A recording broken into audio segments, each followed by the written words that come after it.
Hello everyone, Juxtaposition here. Today's video is going to concentrate on three barristers. You can call them what you like. I like to call them a lot of four-letter words, but lawyers, attorneys, send in the clowns, circus act, sideshows, freak shows, creep shows. We're going to focus on attorneys that came to my attention through my research of CIA Haight Ashbury project in San Francisco, which we're saying began sometime in 1965. And perhaps is still functioning today. Who knows? They never really provide any notification. The attorneys that represented some of the crisis actors that were playing upon the Shakespearean stages of the time, 1965, through the Patricia Hearst kidnapping, possible hoax, possible psychops, possible whatever that was. That was 1974, 75. And then beyond that, we had the Jim Jones and the People's Temple. And then we had Jim Jones and the People's Temple Agricultural Project. You do know, people, there was no such thing as Jonestown. That was a big mendacity that the media created after they had to cover up 906 dead people in a jungle in British Guiana on Union Carbide property. Yes, Union Carbide, which has a big facility down near San Pedro, near Long Beach, and I believe it's in Torrance, California, in close proximity to Venice Beach, where the Straight Satan's CIA drug distribution is located at 1 Clubhouse Avenue. That's where Charlie Miles Maddox was taken on March 27th, 1967. He was taken by Harold True, his taxi driver, who was associated with World Vision, another clandestine service nonprofit, World Vision. He had just come back from Ethiopia and was picking up Charlie Manson before he returned home to his free rent 6,000 square foot home at 3267 Waverly Drive, adjacent to the subject property, Corina LaBianca's home, which became a homicide site 2.5 years later. Anyway, what I want to focus on is Melvin Belli, Francis Lee Bailey, F. Lee Bailey, and a third lawyer who one of my viewers brought to my attention. I would have missed him. And this is, of course, Brian Rohan, who was dubbed by the Los Angeles Times, which is a clandestine service newspaper. He was dubbed as the San Francisco dope lawyer for the 1960s counterculture. The counterculture mean anti-establishment. And he had clients such as the Grateful Dead, Ken Kesey, and represented Warner Brothers and Warner Brothers artists, which I think you've heard of some of these names: Janis Joplin, the Jefferson Airplane, Carlos Santana, in their contracts with Warner Brothers. His non-musical clients included beat writer Neil Cassidy. I'm assuming he's CIA. And he was an inspiration for the character Dean Moriarty on the road, quote unquote, with members of the Merry Pranksters, the Communal Travelers, chronicled in Tom Wolfe's 1968 books, The Electric Kool-Aid Acid Test. More Ken Kesey psychedelic storytelling. But Brian Rowan is probably the most successful of the dope lawyers, and he hasn't worn a suit in over a year. He used to wear a suit in court, yes, before he wore corduroy pants and t-shirts. He wears dark sunglasses all the time. I can't look people in the eye when I ask for money. I get it. It's insane. I'm pretty sure the clandestine services pays Brian Ronan. I don't think his clients pay. I think they're comped for housing, and I think they're comped for unlimited legal representation in our maritime system. You do know that we have a maritime system of criminal law, right? Right. We do. I know there's people out there listening to this channel that think I'm out of my mind, but maybe they haven't been to criminal court as many times as I have, and I've often been to civil court. Civil court also functions under a maritime concept. You know, that's where the outcome of the ultimate settlement is determined in a parking lot or in a golf course clubhouse or in a lawyer's conference room or perhaps at a massage parlor, but most definitely not in a courthouse and definitely not in a courtroom. There is no activities that occur in a courtroom that would have any influence or bearing over the outcome of a criminal, felony, or civil lawsuit, which a lot of people are deluded into thinking that we have contract law. We do not have contract law. There's no such thing as contract law. So for all of the people that enjoyed the film Paper Chase with John Houseman, a Romanian Jewish gentleman who played Professor Kingsfield, prior to that, you may remember that John Houseman was a 36-year-old employee of Columbia Broadcasting System and Columbia CBS Radio, where he produced War of the Worlds, featuring a 23-year-old Orson Welles. Orson Welles, who was the voice of War of the Worlds. That's where alien spaceships landed in New Jersey farms, in a farm field in New Jersey, and were getting ready to invade Manhattan and take everyone hostage or put them into FEMA camps or whip out a dangerous coronavirus. Who knows? That was on October 30th, 1938. It's before World War II. It's before Pearl Harbor. And there's Columbia Broadcasting with John Houseman and Orson Welles scaring the bejesus out of 6 to 8 million people in New Jersey and New York City and New Rochelle and Yonkers and Queens and Long Island and Mount Vernon. And their CBS radio, fake news, 8 o'clock at night. I think that might be a Sunday night. You know, this is the day before Halloween, right? It's October 30th, 1938. It's either a Saturday or a Sunday night. Halloween is the next day. All right. Now, where do I begin? Well, I'm going to begin with Melvin Belli because I know more about Melvin Belli than I do about Brian Rohan, who recently passed away in 2021, and he was a resident of Larkspur. In case you don't know, that's Marin County. Marin County, I've told you before, has a super high concentration of CIA. That is where Bill Graham, Wolf Krajonka resided in Corte Madera, which looks down upon Larkspur. It's next door. It's next door to Larkspur. It's Larkspur, Green Bay, and Corte Madera are all nestled together in a flood zone area near Tiburon. Tiburon. Not too far from Ross, where Sean Penn lived for a while in provisional housing. Actually, he lived in Greenbrae. But the media, every time I read about Sean Penn, they always said he lived in Ross. That was not true. He lived in Greenbrae. But it's a walk. If he walked across the street in 2 blocks, he'd be in Ross. But that's not where he lived. He lived in Greenbrae. Whatever. Nobody cares about facts and circumstances, and nobody ever double checks anything in our world. So with respect to Melvin Belli, where do I begin with him? All right. So Melvin Belli was actually born in Gold Rush County in Sonora, up in Sonora, California, which is in the mountains, and in Northern California. He was born on July 29th, 1907.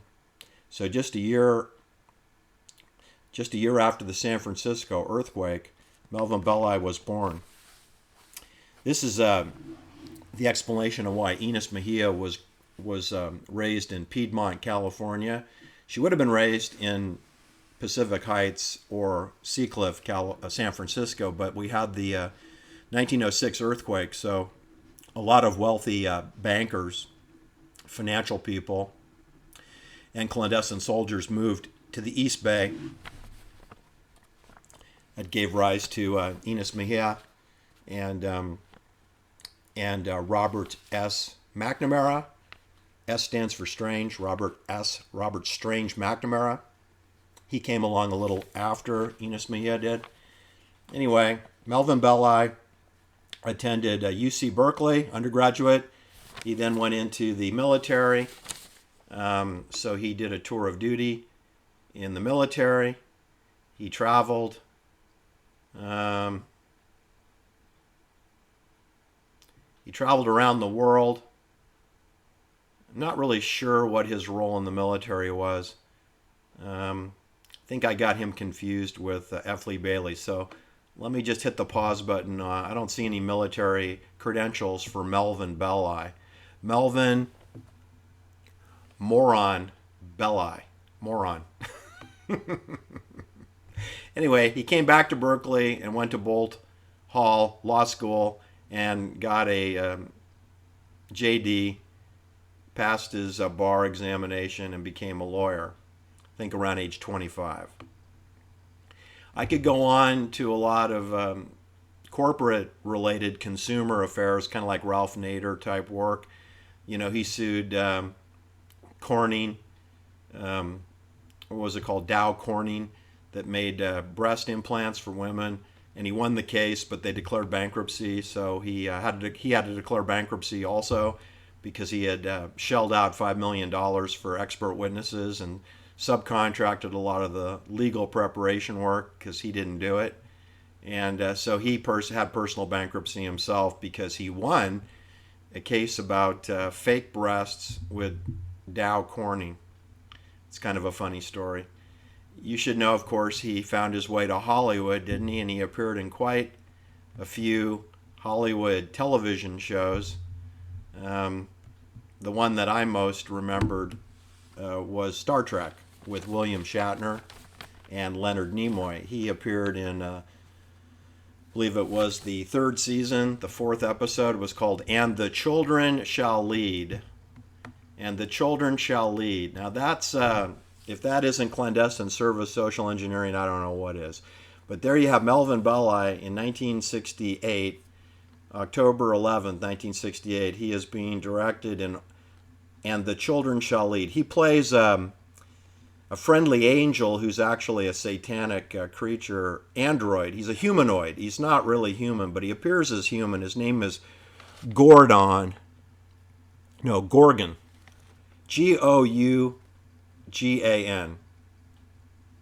Guggen. One of his sons stars as one of the children who he controls through telepathy. In other words, he is mind controlling and brainwashing these children who are beamed up to the USS Enterprise and takes over Captain Kirk's starship is taken over, infiltrated, and overrun by children who are being mind controlled by Melvin Belli, who's known as Gougan. All right? Anyway, I'm not going to talk anymore about that. You can see that episode for yourself if you want. It's called And the Children Shall Lead. Anyway, Melvin Belli also played himself in Wild in the Streets in 1968. He, of course, appeared in Gimme Shelter, which was a quasi-fake documentary regarding the Bill Graham-promoted Altamont Raceway free concert on December 6, 1969, to rock out the 60s. George Lucas was a cameraman there, and I've heard through more than one source that he filmed the bayonet stabbing of Meredith Hunter, who was 18 years old, black boy, who was wearing a Dumb and Dumber tuxedo. And, the story goes that he was stabbed by a Hell's Angel, and that the Hell's Angel was a 21-year-old Alan Pissarro. He did it, right? That is not at all clear by looking at the film. The reason I bring this up is I think it's more than a conflict of interest that Melvin Belli was paid as an actor in the film Gimme Shelter, which switches out that scene where Meredith Hunter is stabbed. Mick Jagger is on the stage singing Sympathy for the Devil when that happened. That's according to my intel sources, which are very good. But in the film Gimme Shelter, that's modified and edited to be Under My Thumb, okay, which was not played in the sequence when Meredith Hunter, an 18-year-old black boy, was stabbed to death. And it's Melvin Belli, who's the criminal defense lawyer for Alan Pissarro, age 21, who's accused of stabbing to death Meredith Hunter.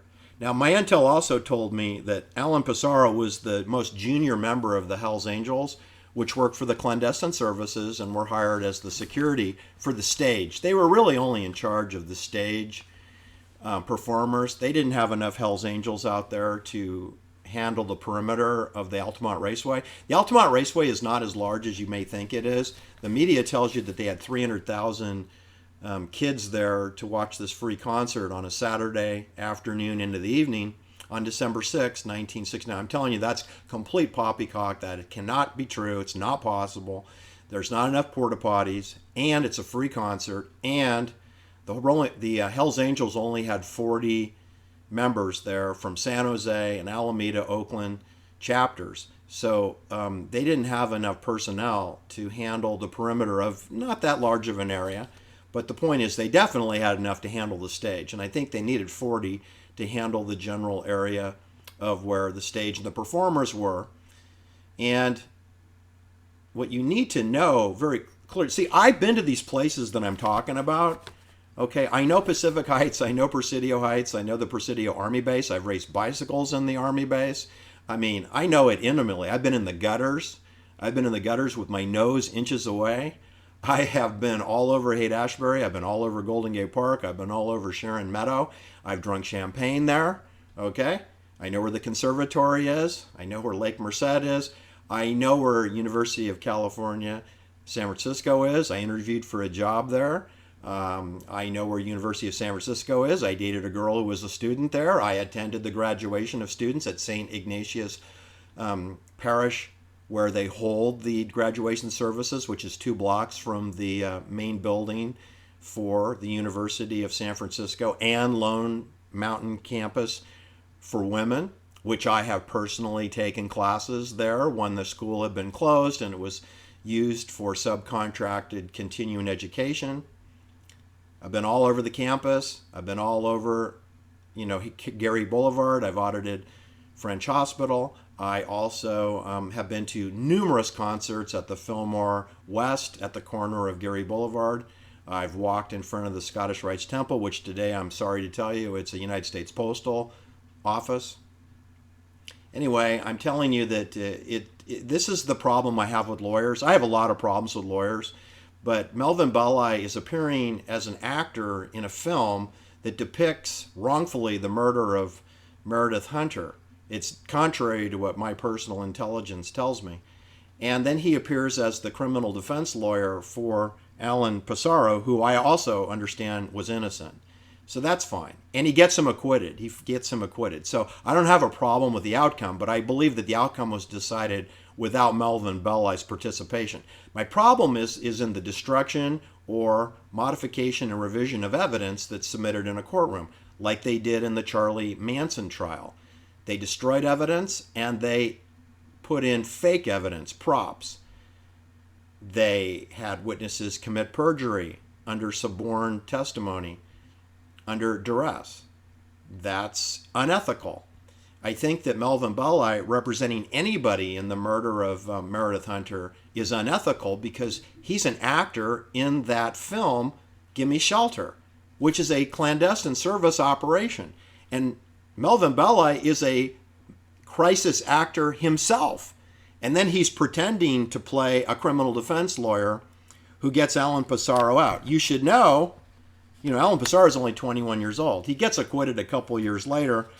But then, so you think it's a happy ending. No, it's not a happy ending because Alan Pissarro gets murdered on March 29th, 1985, and he's found with $13,000 in cash in his pockets, face down floating in Anderson Reservoir in Morgan Hill, not that far from where Aaron Valente's dead body was discovered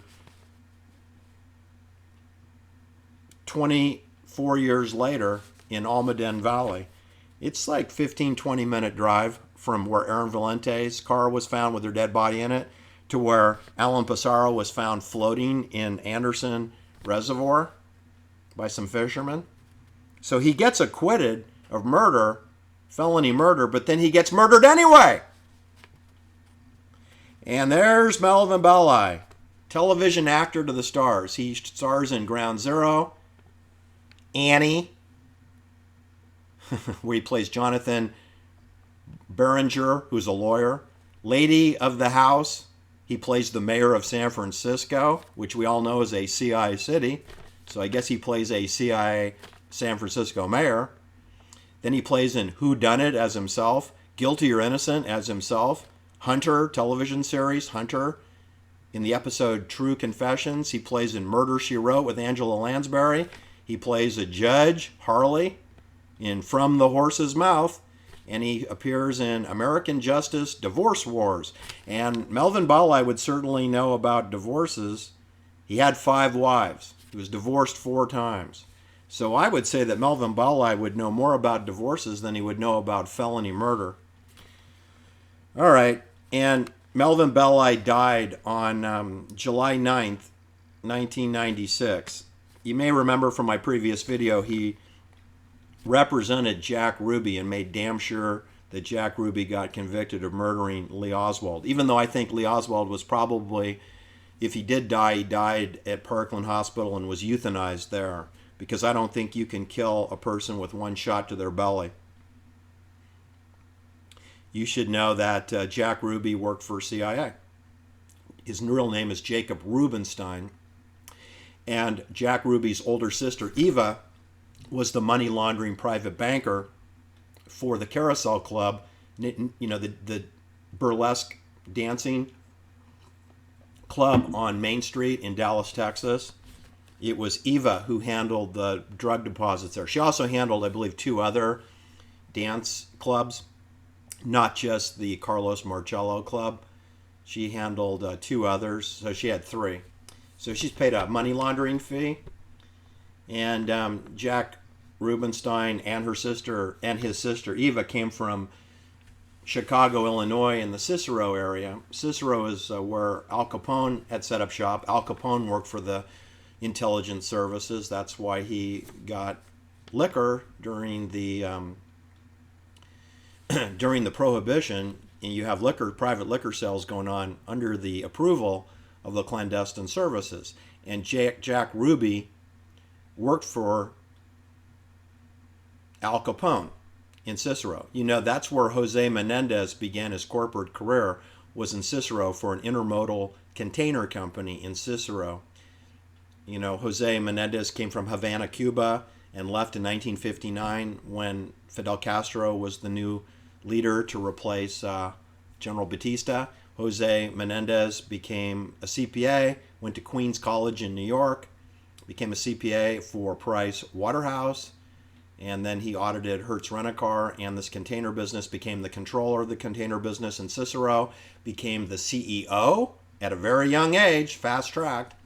Then he became the chief financial officer of Hearst Rent-A-Car, and then he became a chief operating officer of RCA. And that's what introduced him to the porn industry, where he eventually moved to Calabasas while he's building a home for Hidden Hills. Nothing to do with Beverly Hills. He got murdered in Beverly Hills. Just like Sharon Tate and Abigail Folger did not live in Beverly Hills, they were murdered in Beverly Hills. Jose Menendez did not live in Beverly Hills, but he was murdered in Beverly Hills. If you check out even Dominic Dunn, who's a pathological liar, he does agree that the furniture that was in the murder house for Jose Menendez was dumpy rental type furniture, just like the Sharon Tate murder scene was. That's because they knew it was going to be a murder, so they took the expensive furniture and put it in storage, and then you put the crappy furniture down for your bloody homicides. It's a Hollywood set house. It's where Elton John lived. It's where Michael Jackson, King of Pop, lived. It's where William Link, the producer for Columbo, lived after they cleaned it up. Anyway, during 1996, first, William Colby, former director of CIA, he was murdered in his kitchen at his fishing house at Rock Point, Maryland on April 27th, 1996. Right after that, the next month, after Oliver Silverstein Stone visited Timothy Leary at 10106 Sunbrook Drive. I do encourage you to Google that house. It's right below where Abigail Folger was bayoneted 28 times to death. It's 35 seconds away. And Timothy Leary died allegedly of prostate cancer May 30th, 1996. Then Melvin Belli dies July 9th, 1996. Then JonBenet Ramsey, age 6. She was garroted and murdered in her father's wine cellar in Boulder, Colorado on Christmas Eve or Christmas Day night, December 26th or December 25th, 1996. Don't really know what the time of death is on JonBenet Ramsey. It could have been, the 25th of December. Doesn't really matter, does it? But I'm telling you, it's Melvin Belli, William Colby, director of Phoenix program, deputy director of Gladio, and he's CIA all the way, and he's murdered at age 76. And Timothy Leary dies at age 75 at the Sharon Tate, Abigail Folger murder scene. Then JonBenet Ramsey dies in Boulder, Colorado, and she's a little beauty queen like Sharon Tate was. Sharon Tate was a beauty queen, exactly same program that JonBenet Ramsey had. And Sharon Tate was pimped out to do beauty pageants at age 6 months. Age 6 months. And she had more beauty pageant experience than little JonBenet Ramsey did at age 6. Sharon Tate won her first beauty pageant at age 6 in Dallas, Texas, 20 years before John Kennedy had his head blown off. 20 years exactly. Anyway, I'm here to tell you that Meredith Hunter was a crisis actor for CIA because he's wearing a Dumb and Dumber tuxedo. Nobody's wearing a tuxedo at an outside concert on December 6th, 1969. So that was to target him, that he's to be stabbed. And he's with a white girlfriend. That's another targeting method. Meredith Hunter is only 18 years old. He lives in Berkeley. That's clandestine services. You know, the People's Temple has a church in Berkeley at this time, and so does the Hare Krishnas. The Hare Krishnas and the People's Temple have operations on right off Telegraph Avenue in Berkeley, where they had the peace riots. And Meredith Hunter is from that neighborhood, and he's 18 years old. And he appeared at the Monterey International Pop Festival 2 years earlier, around June, June 16th, June 17th, June 18th, 1967. There's Meredith Hunter. He's only 15 years old. Who's the taxi driver that takes this little black boy from Berkeley and takes him down to Carmel, Monterey, which is home to Fort Ord Army Base, where they have M7 bayonets, and it's the home to the Language Warfare Center. And there he is across the street from Abigail Folger and Patricia Hearst School, listening to the Mamas and the Papas and Jimi Hendrix and Janis Joplin play music. And he's 15 years old. How did he get the ticket? How did he get in there? How did he get the transportation and the food budget? And what hoteling operation is he staying in? Anyway, what I'm telling you is Melvin Belli is up to his eyeballs in all things having to do with Bill Graham and George Lucas and Francis Ford Coppola, who are filming THX 1138 whilst the free concert in Altamont is going on. And then Melvin Belli appears in their film, and then which George Lucas is handling the camera, and he's 25 years old, and Francis Ford Coppola is 29 to 30 years old when this is happening. And there is Melvin Belli appearing as a crisis actor in the film. Then he goes on to be the criminal defense lawyer for Alan Pissarro, who is acquitted but then murdered mysteriously with no knowledge of who killed him or how he drowned in the Anderson Reservoir. That's my... and he's neighbors with Abigail Folger's mother. Melvin Belli is neighbors on Broadway. He lives on Broadway like Abigail Folger's mother does. And so does Diane Goldman Feinstein. She lives in Pacific Heights on Broadway also. So you have the site of the infamous hammer attack where Paul Pelosi didn't live, the address where he was attacked by a styrofoam hammer. They actually don't live in that house. That's another little magic trick. He lives 1 block up on Pacific Avenue and about 5 blocks to the east near Divisadero.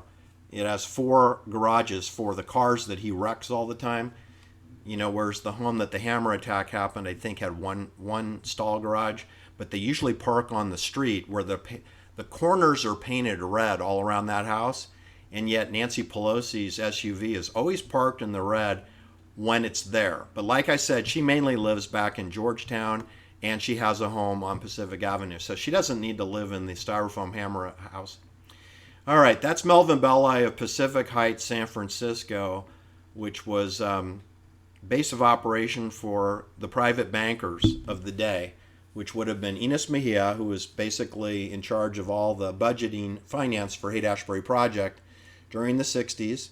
And then that was probably terminated when her daughter was bayoneted 28 times death. But Paul Pelosi is there. He moved there in 1969. So perhaps Paul Pelosi took over the paymaster duties for Haight-Ashbury. Don't know. It's up to you to decide that. Now let's move on to the next most famous lawyer, F. Lee Bailey, whose real name, of course, is Francis Lee Bailey Jr. He was born on June 10th, 1933. That makes him the same age as Diane Goldman Feinstein, which is the same age as Roman Polanski. He's pretty close in age to Charlie Manson, whose real name is Charlie Miles Maddox. It makes F. Lee Bailey pretty close in age to Jim Jones, whose name is James Warren Jones, who was a graduate of Butler University, although he attended all his time at Indiana University. It's kind of confusing that he got a degree from a school that he didn't attend. But when you're dealing with CIA, everything is confusing. And there is no Jonestown. Let me just make that crystal clear. You know, People's Temple Agricultural Project is a CIA human experiment research center, and it was not named after Jim Jones. It was named after People's Temple. People's Temple Agricultural Project, just like Haight-Ashbury Project. F. Lee Bailey had 4 wives, count them 4. And he went to Harvard, of course, but he got his law degree from Boston University. He mostly lived in Massachusetts in the Cape Cod area. Yeah, but he died in Atlanta, Georgia. He lived there for the last year of his life. The cases that F. Lee Bailey is acquainted with would be Albert DeSalvo, a.k.a. the Boston Strangler, Sam Shepard, which he won that case on appeal. They made a movie and a television series based on the Sam Shepard, The Fugitive, which starred David Janssen, not his real name, his real name. David Janssen's real name, of course, is Jewish. It's David Harold Meyer. David Harold Meyer, renamed Janssen for the television series. He died very young in Malibu, kind of mysteriously. David Harold Meyer, a.k.a. Janssen. Then later he was replaced by Harrison Ford, who as far as I know is not Jewish, and Harrison Ford starred in the film The Fugitive, which had a Yale alumni in it. The guy that played the federal marshal that's chasing him.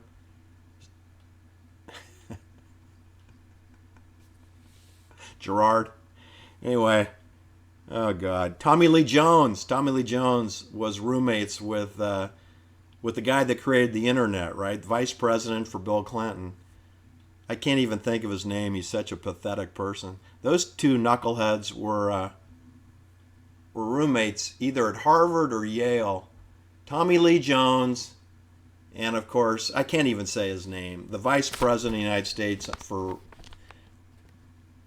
Bill Clinton.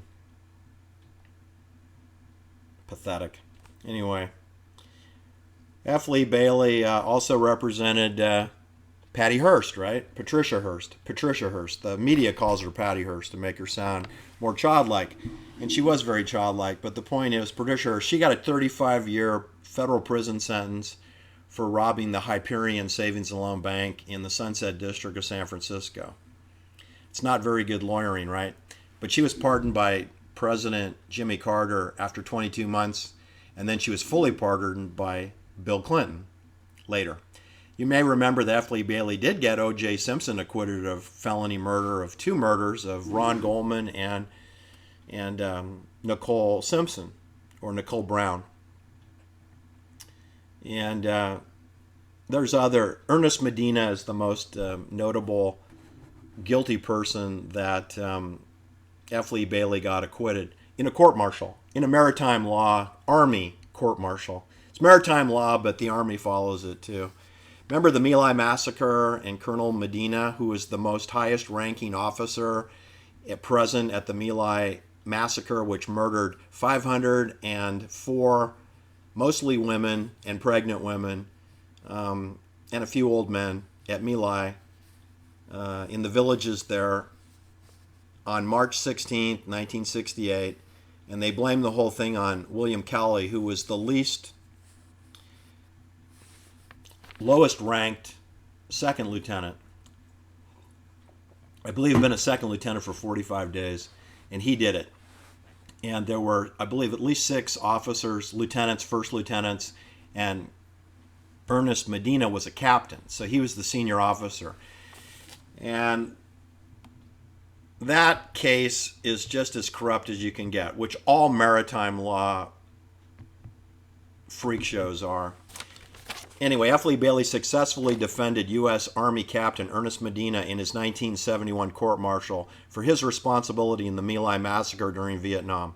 Medena was court-martialed for allegedly allowing men in his company, which he commanded, to murder the My Lai non-combatants. You should know that there were no combatants in My Lai, and there were no munitions found. There were no ammo, no weapons, no combatants whatsoever were found in the village of My Lai, which they went into about 7 a.m. on a Saturday morning. Colonel Medena claimed that he never gave any orders to kill the non-combatants. They're implying that there were combatants. There were no combatants at My Lai. So that's applied linguistics when he said, well, I didn't tell anyone to kill the non-combatants. That's to make you think that some of the people there had weapons. No, nobody that lived in My Lai had a weapon. The only people that had weapons was the United States Army, Charlie Company, led by Army Intelligence, CIA, who told them to go in there and kill everything that moved, including the pigs. They killed pigs at My Lai. Anyway, Medena claimed that he never gave any orders to kill the non-combatants. That's not true. And that his men killed the non-combatants of their own volition. Medena also testified that he was unable to stop the massacre once it started because he didn't even become aware of it until it was too late. Oh, really? Too late? I mean, the helicopter pilot flew in and he's the one that stopped it, not Captain Medena.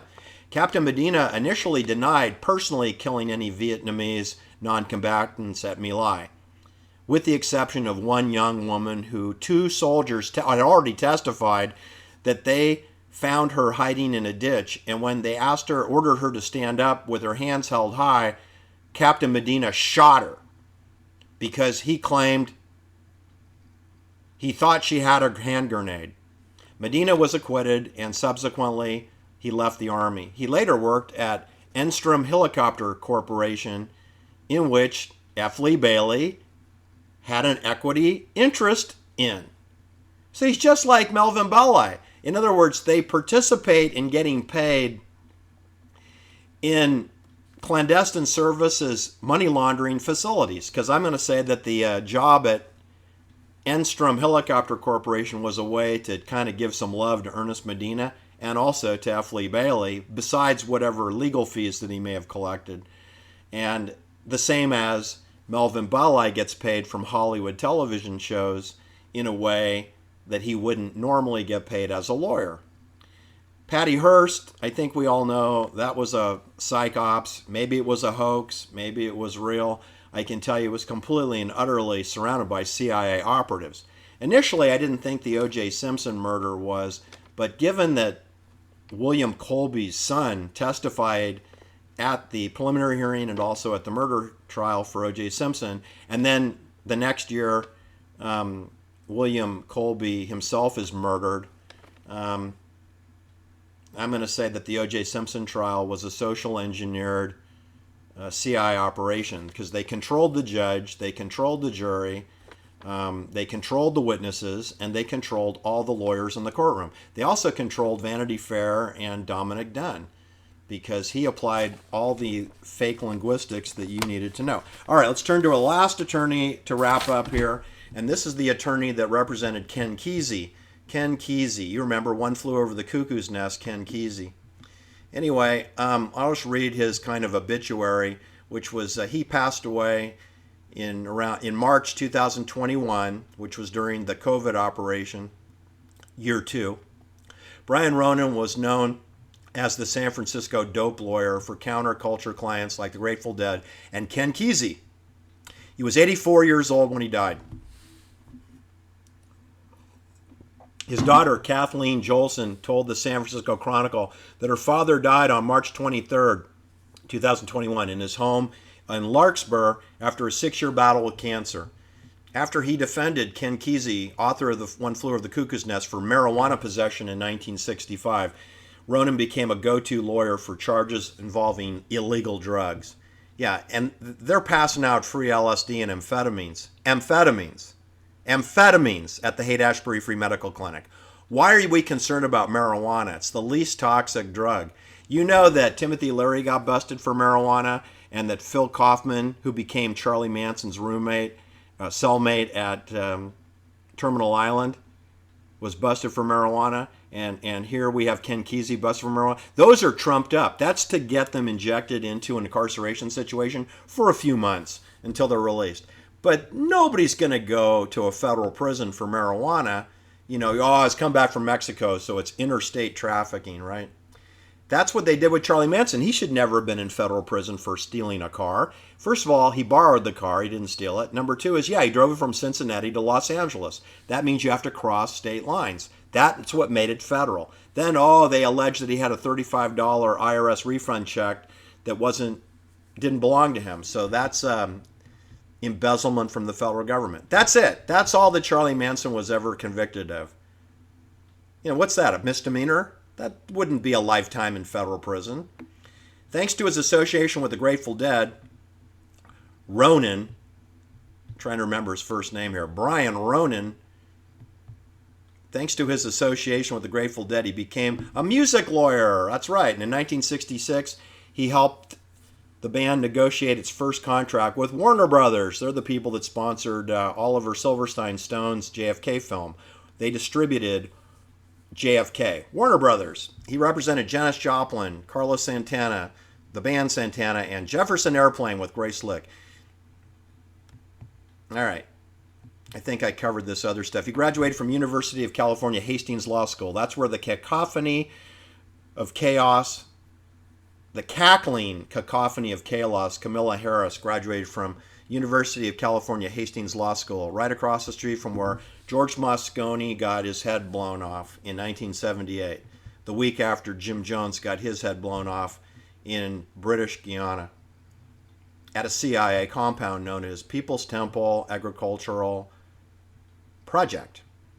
All right, wanted to tell you that this is consistent with everything I know. They use the same bankers, like on Sand Hill Road, that bring you FTX, that bring you Zoom, Google, YouTube, Cisco Systems, Oracle, Sun Microsystems. They use the same bankers to create military devices. They use the same lawyers to do these criminal show trials, because all the outcomes are decided in the parking lot or in a saloon somewhere where they're drinking whiskey.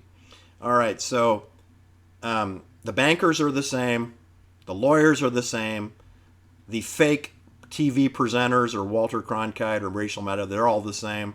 The fake magazine writers like Dominic Dunn, Joan Didion, John Dunn, Mark Levin Lane, they're the same.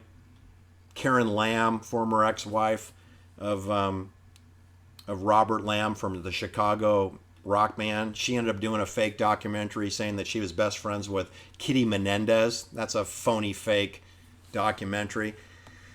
So the social engineers are the same. The crisis actors are a pool of talent that they draw from. The wardrobe comes out of central casting. And that's how they put these things together.